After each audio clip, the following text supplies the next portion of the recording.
أعوذ بالله من الشيطان الرجيم بسم الله الرحمن الرحيم أرأيت الذي يكذب بالدين فذلك الذي يدع اليتيم ولا يحض على طعام المسكين فويل للمصلين الذين هم عن صلاتهم ساهون الذين هم يراءون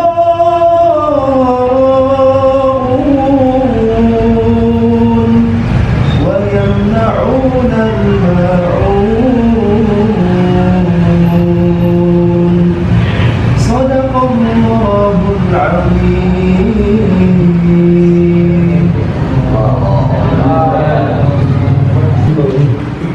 Bismillahirrahmanirrahim. Assalamualaikum warahmatullahi wabarakatuh.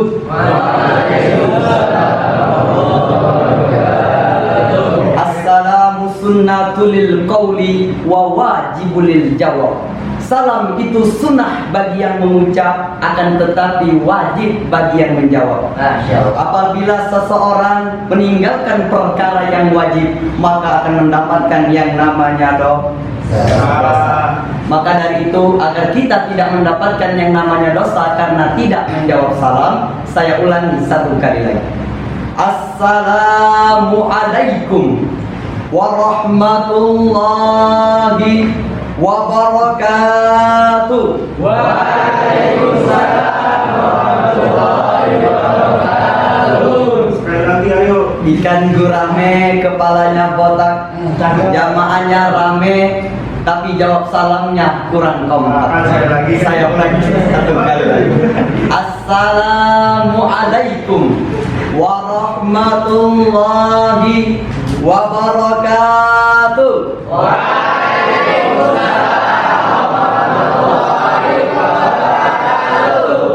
Yang jawab salam saya doakan berkah umurnya. Amin. Yang jawab salam paling kencang saya doakan cepat hatam hafalannya. Amin. Alhamdulillah. Alhamdulillahillazi ja'alal Islam sayyidal adyani fil alamin wa may yabtaghi khairal islami dina fala yuqbala minhu wa huwa fil akhirati minal khasirin. Amma ba'du. Yang sama-sama kita hormati Al-Mukarram Al-Ustadz Ardianto yang insya Allah selalu berada di dalam naungan malaikat-malaikatnya Allah. Amin. Yang sama-sama kita hormati para kakak-kakak yang telah lebih dahulu menghafal Quran dan insya Allah nantinya kita akan dikumpulkan oleh Allah di surganya bersama-sama. Dan yang sama-sama kita banggakan teman-teman di pondok pesantren Sohibul Quran yang mudah-mudahan selalu dirahmati oleh Allah Subhanahu wa Ta'ala. Di malam yang indah ini, di malam yang sejuk ini, tidak lupa kita untuk bersyukur kepada Allah Subhanahu wa Ta'ala. Dialah Allah yang maha tinggi, yang tinggi selain Allah rendah. Dialah Allah yang maha besar, yang besar selain Allah kecil. Dialah Allah yang maha kaya, yang kaya selain Allah miskin. Maka dari itu kita harus bersyukur kepada Allah Subhanahu wa Ta'ala yang memiliki alam semesta. Bersyukur kepada Allah Subhanahu wa Ta'ala yang telah memberikan kita banyak nikmat, sehingga kita tidak bisa menghitung nikmat yang diberikan oleh Allah Subhanahu wa Ta'ala kepada kita. Saudara-saudaraku yang dirahmati oleh Allah Subhanahu wa Ta'ala, la in syakartum la azidannakum wa la in kafartum inna azabi lasyadid. Barang siapa yang bersyukur atas nikmatku, kata Allah, maka akan kutambah. Dan barang siapa yang kufur atas nikmatku, maka ingatlah azabku sangatlah perih. Maka apabila kita ingin diberi nikmat yang bertambah, yang selalu diberi kenikmatan oleh Allah Subhanahu wa taala, maka perbanyaklah bersyukur. Maka kita bersyukur kepada Allah Subhanahu wa taala yang telah memberikan kepada kita nikmat yang besar. Apa nikmat yang besar diberikan oleh Allah kepada kita? Iman. Ada yang bilang nikmat iman. Ada juga yang bilang nikmat Islam. Memang yang identik, nikmat paling besar adalah nikmat Islam dan nikmat iman. Tapi menurut saya salah. Karena nikmat yang paling besar yang diberikan oleh Allah Subhanahu wa taala kepada umatnya, kepada hambanya, kepada manusia adalah nikmat Muhammad sallallahu alaihi wasallam. Kenapa saya bilang Muhammad? Karena dengan adanya Muhammad kita bisa mengenal Islam, betul? Dengan adanya Muhammad kita bisa mengenal iman, betul? Dengan adanya Nabi Muhammad sallallahu alaihi wasallam kita bisa mengenal yang namanya Al-Qur'an. Maka dari itu hadirin, bersyukur kepada Allah. Saya mau tanya, di sini ada yang udah mengenal Islam sebelum datang Nabi Muhammad? Belum. Berarti setuju bahwa nikmat yang besar adalah nikmat Nabi Muhammad? Setuju, karena nggak ada pilihan yang nggak setujunya. Jadi pilihannya setuju. Jadi nikmat yang paling besar yang diberikan oleh Allah kepada kita adalah nikmat Muhammad sallallahu alaihi wasallam.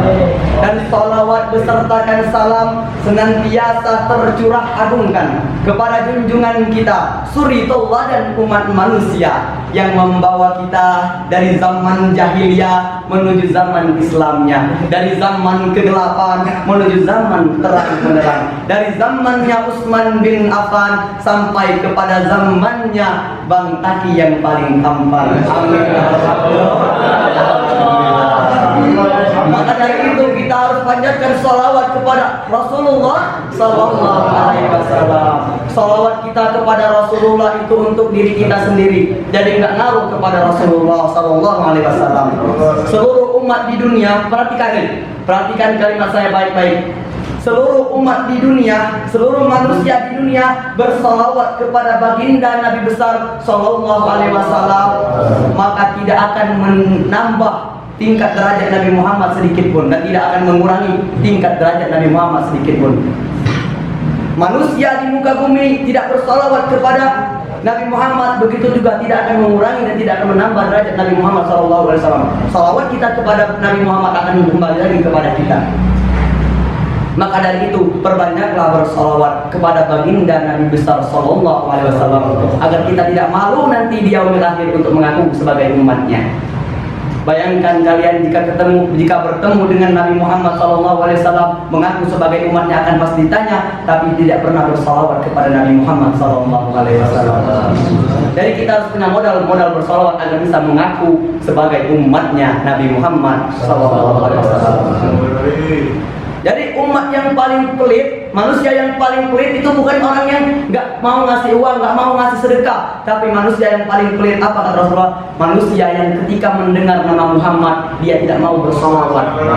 Muhammadin itu rutinkan ketika antum mendengar nama Muhammad di ceramah, di TV, di HP, dimanapun antum mendengar nama Muhammad, bersalawat Muhammad.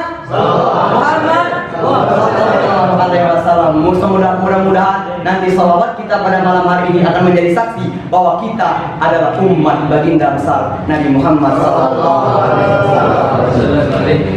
Saudara-saudaraku yang dirahmati oleh Allah Subhanahu wa taala, pada kesempatan malam hari ini saya akan membawakan uraian ceramah singkat yang saya beri judul 4 golongan yang dirindukan oleh surga. Sebagaimana hadis Rasulullah SAW, al-jannatu mustaqatun li arba'atin nafarin. Apa artinya? Surga itu merindukan 4 golongan. Yang golongan pertama talil Quran, wa hafizil lisan, wa mut'imujian, wa shaimi fi syahri Ramadan. Golongan yang pertama adalah orang yang senantiasa membaca Al-Quran. Jadi kenapa golongan orang yang membaca Al-Quran yang dirindukan oleh surga? Karena Rasulullah juga bersabda. Jadi kalau kita ada yang bertanya, ibadah apa yang paling baik kita lakukan di hidup di dunia ini? Rasulullah memberi jawaban di dalam hadisnya. Afdal wa ibadati ummati qiraatil Quran, kata Rasulullah. Sebaik-baik ibadah umatku adalah membaca Al-Quran. Membaca Al-Quran. Ini yang berbicara Rasulullah. Kalau saya yang bicara, kalian gak percaya, itu wajar karena saya adalah manusia yang penuh dengan kesalahan. Tapi ini Rasulullah yang bicara, masa kalian gak percaya? Masa antum gak percaya? Apa kata Rasulullah? Ibadah terbaik umatku adalah membaca Al-Quran. Dan dijelaskan di dalam hadis Rasulullah yang selanjutnya. Banyak hadis yang membahas tentang kemuliaan Al-Quran, tapi di sini akan kita bahas yang sedikit saja. Man qara'a harfan min kitabillah falahu hasanatu wal hasanatu bi asrin amsalihha walam aqul alif lam mim harfun walakin alifun harfun walamun harfun wa mimun harfun. Jadi kata Rasulullah, barang siapa yang membaca Al-Quran satu huruf saja, maka akan dilipat gandakan menjadi 10 kebaikan. Dan aku tidak mengatakan alif lam mim satu huruf, kata Rasulullah. Akan tetapi alif satu huruf, lam satu huruf, dan mim satu huruf. Sekarang coba kita pikir bersama-sama. Alif lam mim, berapa huruf dalam itu? 3 huruf dikali 10, 30, berarti kita telah mendapatkan 30 kebaikan. Baru 3 huruf yang kita baca. Bayangkan kalau Bismillahirrahmanirrahim ada berapa huruf? Bayangkan kalau kita baca satu halaman ada berapa huruf? Bayangkan kalau kita baca satu hari satu juz ada berapa huruf? Susah kita menghitung kebaikan yang diberikan oleh Allah kepada kita. Kebaikan yang dimaksud adalah Allah memberikan kepada kita kenikmatan-kenikmatan. Bisa jadi nanti kita karena sering membaca Al-Quran diberi kenikmatan lingkungan yang baik, diberi kenikmatan teman-teman yang soleh, diberi kenikmatan rezeki yang halal. Itu baru berapa yang saya sebutin? Baru 3. Itu alif lam mim baru alif lam mim udah 30. Yang saya sebutin baru 3. Banyak berarti nikmat yang diberikan kita apabila kita membaca Al-Quran, karena Al-Quran adalah kitab yang mulia. Maka dari itu semua yang berhubungan dengan Al-Quran pasti akan menjadi mulia. Contohnya nih, kertas yang dulu belum ditulis Al-Quran kita berani injak-injak, tapi kertas setelah ditulis Al-Quran maka kertas itu menjadi mulia. Tinta yang digunakan untuk menulis Al-Quran maka tinta itu menjadi mulia. Manusia yang diturunkan Al-Quran Nabi Muhammad, maka Nabi Muhammad menjadi pemimpin para rasul dan para nabi, menjadi mulia. Maka manusia yang menghafalkan Al-Quran, maka manusia itu akan menjadi manusia yang mulia. Amin. Maka dari itu semua yang berhubungan dengan Al-Quran pasti akhirnya akan menjadi mulia apabila niatnya ikhlas karena Allah Subhanahu wa ta'ala. Maka dari itu beruntung kita di antara ribuan pemuda di Indonesia, kita dipilih oleh Allah untuk menghafalkan Al-Quran. Subhanallah. Ini bukan kebetulan. Allah memilih dan memberikan hidayah kepada hati kita untuk tersentuh, untuk berpikir, untuk menghafal Al-Quran. Coba Anda bayangkan, di kampung Anda ada berapa orang pemuda? Banyak. Anda yang dipilih untuk menghafal Al-Quran. Berarti kita adalah orang pemuda yang pilihan. Jadi bagaimana kita memanfaatkan kepercayaan Allah kepada kita yang diberi kepercayaan untuk menghafal Al-Quran. Maka dari itu berikan dan bermanfaatkan kepercayaan Allah yang telah diberikan kepada kita sebagai penghafal Al-Quran. Manfaatkan dengan baik. Dan yang kedua, golongan yang dirindukan oleh surga adalah wahafizil lisan, kata Rasulullah. Orang yang senantiasa menjaga lisan. Makanya mau selamat dunia, mau selamat akhirat, jaga lisan. Salamatul insan wa bihafizil lisan. Keselamatan manusia itu terletak pada lisannya. Maka kalau mau selamat, berpikir sebelum bicara. Ketika kita mau bicara, ngomongin orang, kira-kira orang tersinggung apa enggak? Itu kita berpikir sebelum berbicara. Karena luka, karena pedang, luka karena goresan, itu bisa hilang. Tapi luka karena perkataan, kita tidak tahu hilang atau enggak, karena itu lukanya di dalam hati. Maka dari itu Sebagai umat manusia yang ingin dirindukan oleh surga Allah Subhanahu wa taala, kita harus menjaga lisan, karena golongan yang dirindukan oleh surga yang kedua adalah menjaga lisan. Saudara-saudaraku yang dirahmati oleh Allah Subhanahu wa taala, manusia yang rindu, yang ingin masuk surga Pak, banyak. Kalian saya tanya, yang mau masuk surga siapa? Pasti mau semua kan? Tapi yang jarang adalah surga yang merindukan manusia tersebut. Ini deh, kalau mau jadi yang dirindukan oleh surga 4 gitu. Kalau kita yang rindu sama surga belum tentu masuk surga. Tapi kalau surga yang merindukan kita, otomatis masuk ke dalam surga. Yang pertama tadi apa? Al-Quran, orang yang senantiasa membaca Al-Quran. Dan yang kedua, wahafizil lisan, orang yang senantiasa menjaga lisan. Dan yang ketiga, wa mut'imu ji'an, orang yang senantiasa memberi makan orang yang lapar, memberi makan orang yang berpuasa, memberi makan orang yang lagi kelaparan. Jadi apabila kita saling memberi, lihat orang yang lagi berpuasa diberi bukaan, itu nanti akan menjadi saksi dan akan menjadi bekal kita untuk menjadi seorang yang dirindukan oleh surga. Ini Rasulullah yang berbicara. Dan golongan yang keempat yang dirindukan oleh surga adalah wasaimi fi syahri Ramadan, orang yang berpuasa pada bulan Ramadan. Maka dari itu, untuk menjadi seorang yang dirindukan oleh surga, kita kiat untuk mengamalkan 4 amalan yang dianjurkan oleh Rasulullah ini tadi. Mungkin sekian yang dapat saya sampaikan. Semoga apa yang saya sampaikan itu bermanfaat dan bisa membawa perubahan bagi kita, dan bisa membawa hidayah bagi kita, dan bisa membawa manfaat bagi umat. Maka dari itu, mohon maaf atas sebuah kesalahan, dan apabila ada benarnya itu datangnya dari Allah Subhanahu wa taala semata. Unzur ma qala wa la tanzur man qala. Lihat apa yang saya sampaikan, dengarkan apa yang saya sampaikan, jangan melihat siapa yang menyampaikan. Karena yang menyampaikan hanyalah seorang pemuda yang miskin ilmu, yang menyampaikan hanyalah seorang pemuda yang miskin harta, yang menyampaikan hanyalah seorang pemuda yang miskin pengalaman. Maka dari itu, saya akhiri. Wassalamualaikum warahmatullahi wabarakatuh.